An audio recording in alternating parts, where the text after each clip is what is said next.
O you serpents wrapped in lace! You gleam with tradition, but your bones are full of rot. You speak of Rome, but your hearts are Babylon. You brandish beads with blood on your hands, not the martyr's blood, but the blood of your own brothers, and you dare to call it holy. You cloak your lust for dominion in the language of sacraments. And you hoist your political party's flag over Calvary and then weep, but not for the crucified Christ, but for your own fading relevance. Repent. You who would baptize Herod if it meant that your name would trend. You who would sell out the Beatitudes for a place at Caesar's banquet. You who would rather be right than be crucified. You take the pearl of great price and you trade it for clicks.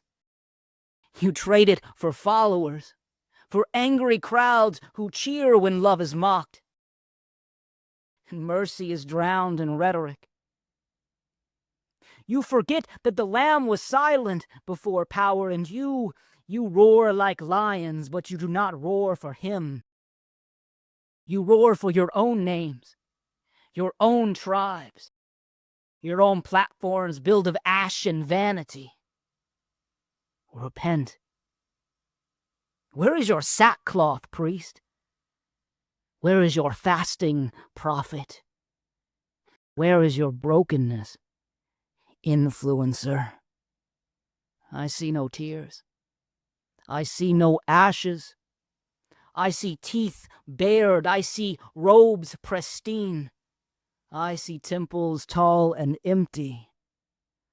Woe to you who call darkness doctrine and call division discernment. Woe to you who lift up Christ in word and drive the nails with your lives. The fire is coming.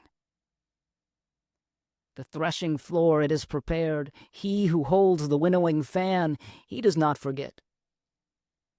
This Christ that you invoke, the same Christ you invoke, he sees. He sees the child you ignored, the migrant that you mocked, the poor man turned away from your polished door. You call yourselves defenders of truth, but the truth does not need your venom. What is truth but a lamb slain? Truth is a man weeping over the city that you have desecrated. And yet, still he calls. Still he bleeds. Still he waits. But not forever. So let the false temples fall. Let the branded gospels burn. Let the proud be scattered and the lowly raised. The kingdom is not in your image. It is in his wounds. And if you will not turn, then those wounds will open up again.